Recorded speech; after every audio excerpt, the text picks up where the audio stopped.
Hi students, 12th Maths, Chapter 7, Application of Differential Calculus, Example 7.38. Evaluate limit x tends to 1 minus log of 1 minus x by cot pi x. So நம்ம கொடுத்துருக்கிற கொஷனில் டைரெக்டாக first limit 1 minus அப்படின்னா இங்கே வந்து left hand limit கொடுத்துருக்காங்க. அதனோட meaning வந்து x approaches 1 from left side of 1 very very nearer to 1 அப்படின்றது அதனோட மீனிங். ஸோ நம்ம ஒன்னுங்கிற லிமிட் இங்கே அப்ளை பண்ணோம் அப்படின்னா we have log of 1 minus 1 divided by cot pi into 1. So pi into 1 பைன்னு ஆயிரும், cot பைனே போட்டுக்கலாம். ஸோ இது என்ன ஆயிருமா, log 1 minus 1 log 0. அப்போ log 0 divided by cot pi. So cot 0 எவ்வளோனா மைனஸ் இன்ஃபினிட்டி, cot பையோட வேல்யூ இன்ஃபினிட்டி. ஸோ இங்கே நமக்கு இன்ஃபினிட்டி பை இன்ஃபினிட்டி அப்படிங்கிற இன்டிடெர்மினேட் ஃபார்ம் நமக்கு கிடைச்சிருக்கு.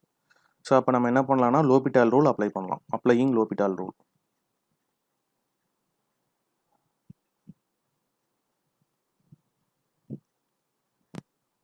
ஸோ லோபிட்டால் ரூல் அப்ளை பண்ணுறதுனா நியூமரேட்டரை டிஃபரன்ஷியேட் பண்ணி நியூமரேட்டரையும் டினாமினேட்டரை டிஃபரன்ஷியேட் பண்ணி டினாமினேட்டர்லையும் எழுதுவோம். அப்போ நமக்கு என்ன கிடைக்கும்னா limit x tends to 1 minus நியூமரேட்டரை டிஃபரன்ஷியேட் பண்ணுறோம். So log of 1 minus x. So நமக்கு தெரிஞ்சிருக்க வேண்டிய formula differentiation of log x. Log எக்ஸை டிஃபரன்ஷியேட் பண்ணால் நம்ம ஆல்ரெடி படிச்சிருக்கோம், இட் இஸ் 1 பை எக்ஸ். அதே போல் காட் எக்ஸை டிஃபரன்ஷியேட் பண்ணால் அதனோட ஆன்சர் வந்து minus cosec square X. So இந்த ரெண்டு ஃபார்முலாவும் நமக்கு தெரிஞ்சிருக்கணும். ஸோ இதை இங்கே அப்ளை பண்ணால் லாக் ஆஃப் 1 மைனஸ் எக்ஸை டிஃபரன்ஷியேட் பண்ணால் 1 பை 1 மைனஸ் எக்ஸ்னு வந்துடும். அப்புறம் அதில் இருக்கிற 1 மைனஸ் எக்ஸை டிஃபரன்ஷியேட் பண்ணால் 1 டிஃபரன்ஷியேட் பண்ணால் 0, எக்ஸை டிஃபரன்ஷியேட் பண்ணால் 1. ஸோ இதுதான் நியூமரேட்டர் பார்ட்டோட ஆன்சர். ஸோ டினாமினேட்டரில் காட் பை எக்ஸை டிஃபரன்ஷியேட் பண்ணால் மைனஸ் கொசீக்கன் ஸ்கொயர் பை எக்ஸ்னு ஆயிரும். Minus cosec square pi x. அப்புறம் அதில் இருக்கிற பை எக்ஸை எக்ஸை பொறுத்து டிஃபரன்ஷியேட் பண்ணால் பை மட்டும் வரும். ஏன்னா பையும் எக்ஸும் மல்டிப்ளிகேஷனில் இருக்குது. அப்போ எக்ஸை பண்ணால் 1 பை இன்ட்டு 1 பை. ஸோ இப்போ இதை நம்ம கொஞ்சம் சிம்பிளிஃபை பண்ணிக்கலாம். எப்படின்னா limit x tends to 1 minus நியூமரேட்டரில் என்ன இருக்குன்னா 0 மைனஸ் 1 மைனஸ் 1 ஆயிரும்.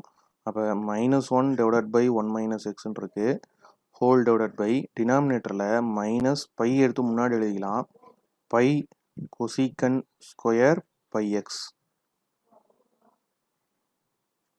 ஸோ இந்த மைனஸையும் நம்ம கேன்சல் பண்ணிடலாம். இப்போ சப்போஸ் நம்ம லிமிட் வந்து 1 அப்படின்னு அப்ளை பண்ணால் நியூமரேட்டரில் என்ன வரும்னா 1 பை 1 மைனஸ் 1 வரும், டிவைடட் பை டினாமினேட்டரில் pi into cosecant square pi அப்படின்னு வந்துடும். ஏன்னா எக்ஸோட வேல்யூ 1. அப்போ 1 பை 1 மைனஸ் 1 என்ன ஆயிரும், 1 பை 0 ஆயிரும், divided by pi into cosecant square pi. Cosecant பையோட வேல்யூ வேணும் அப்படின்னா அது சைன் பையோட reciprocal. So cosecant pi equal to 1 by sine pi. ஆக்சுவலாக சைன் பை சைன் 180யோட வேல்யூ என்ன வரும், 0. சைனோட multiples sine n pi equal to 0 அப்படின்னு நம்ம படிச்சிருக்கோம். அப்போ 1 பை 0 என்ன ஆயிரும்னா இன்ஃபினிட்டி ஆயிரும். அப்போ இந்த இடத்துல இன்ஃபினிட்டி ஸ்கொயர் அப்படின்னு வந்துடும். ஸோ இன்ஃபினிட்டியை ஸ்கொயர் பண்ணாலும் அகைன் இன்ஃபினிட்டி தான். இப்போ நியூமரேட்டரில் 1 பை 0 இன்ஃபினிட்டி ஆயிரும், டினாமினேட்டரில் infinity square infinity, pi into infinity infinity. So இங்கே நமக்கு அகைன் என்ன ஃபார்ம் கிடச்சிக்கிச்சுன்னா இன்டிடெர்மினேட் ஃபார்ம் கிடச்சிக்கிச்சு. ஸோ இங்கே நம்ம லோபிட்டால் ரூல் அப்ளை பண்ணுறதுக்கு முன்னாடி கொஞ்சம் சேஞ்சஸ் பண்ணிக்கலாம். எப்படின்னா என்ன கொடுத்துருக்காங்க, limit x tends to 1 minus. So நியூமரேட்டரில் என்ன இருக்குன்னா fraction 1 by 1 minus x. So டினாமினேட்டரையும் நம்ம ஃப்ராக்ஷன் ஃபார்முக்கு எழுதிக்கலாம். அப்போ பை அப்படியே எழுதிக்கலாம். கொசீக்கன் ஸ்கொயர் எக்ஸ் டினாமினேட்டருக்கு வந்துச்சுன்னா அதனுடைய reciprocal sine square pi x. So இப்போ ஒரு ஃப்ராக்ஷனை ஒரு ஃப்ராக்ஷனால் டிவைட் பண்ணுறோம். அப்போ நம்ம என்ன செய்யணும், ஃபஸ்ட் ஃப்ராக்ஷன் எழுதிட்டு ரெண்டாவது ஃப்ராக்ஷனுடைய ரெசிப்ரோக்கல் எழுதணும். அப்படி எழுதுனா 1 பை 1 மைனஸ் எக்ஸ் அப்படியே போட்டுக்கலாம். இந்த டிவிஷனை எடுத்துட்டு இதனுடைய ரெசிப்ரோக்கல் எழுதுனா சைன் ஸ்கொயர் பை எக்ஸ் நியூமரேட்டரில் இருக்கும், டினாமினேட்டரில் பை வந்துடும், டிவைடட் பை பை. ரெசிப்ரோக்கல் எழுதியாச்சு. இப்போ நம்ம லோபிட்டால் ரூல் அப்ளை பண்ணலாம். இந்த சேஞ்ச் பண்ணிவிட்டு இப்போ லோபிட்டால் ரூல் அப்ளை பண்ணுறோம்.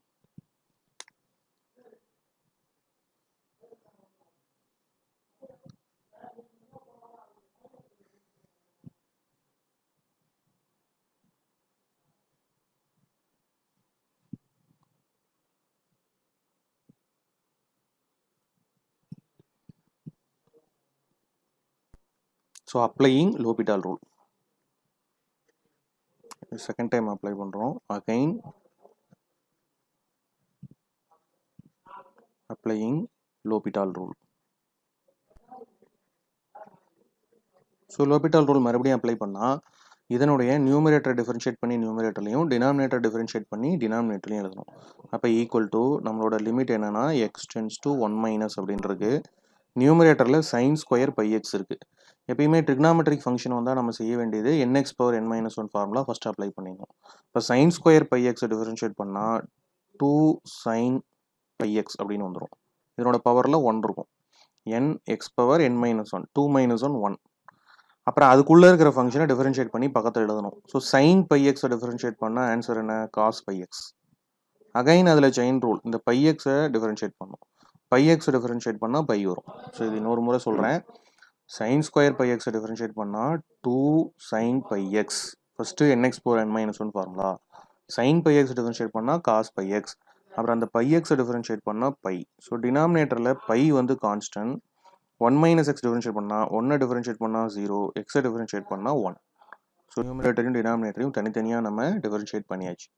இப்போ இந்த இடத்துல நம்ம என்ன செய்கிறோம் அப்படின்னா 2 sin pi x cos pi x அப்படின்னு இருக்கு. டைரெக்டாக நம்ம 1 அப்படின்ற லிமிட்டை அப்ளை பண்ணி பார்க்கலாம் ஆன்சர் வருதான்னு. ஸோ 2 sin பை எக்ஸுக்கு பதிலாக என்ன போட போகிறோம்? 1. அப்போ sin pi cos pi x. அப்போ காஸ் பை இன்டூ எக்ஸுக்கு பதிலாக 1 இன்டூ ஒரு பை இருக்குது. ஸோ அந்த கான்ஸ்டண்ட்டை கொண்டு வந்து நம்ம முன்னாடி எழுதிக்கலாம். ஸோ டிவைடட் பை கீழே என்ன இருக்குன்னா 0 - 1 மைனஸ் மைனஸ் பைன் இருக்கு. ஸோ இந்த பையும் பையும் கேன்சல் பண்ணிட்டோம் அப்படின்னா நமக்கு அகைன் என்ன இருக்குது? -2 sin பை காஸ் பை அப்படின்னு கிடைக்குது. ஸோ இதனோட வேல்யூஸ் நமக்கு தெரியும். சைன் பையோட வேல்யூ என்ன? It is 0. sin pi, sin 2 pi, 3 pi எல்லாமே 0 தான். காஸ் பையோட வேல்யூ என்னன்னா -1. ஸோ எப்பயுமே இந்த ஃபார்முலா ஞாபகம் வச்சுக்கோங்க. நிறைய இடத்துல நமக்கு அப்ளை ஆகும். சைன் n பையோட வேல்யூ 0. அதுவே வந்து காஸ் n பையோட வேல்யூ என்னன்னா இட் இஸ் -1 பவர் n. ஒத்தப்படையாக இருந்தால் மைனஸ் வரணும், ரெட்டப்படையாக இருந்தால் ப்ளஸ் வரணும். ஸோ அப்போ இங்கே ஒரு 0 வந்துட்டனால இது எல்லாத்தையுமே மல்டிப்ளை பண்ணால் நமக்கு ஃபைனல் ஆன்சர் என்ன? 0. அப்போ நமக்கு ஒரு ஃபைனைட் வேல்யூ கிடைச்சிருச்சு. இதான் நம்ம கொஷினுடைய ஆன்சர்.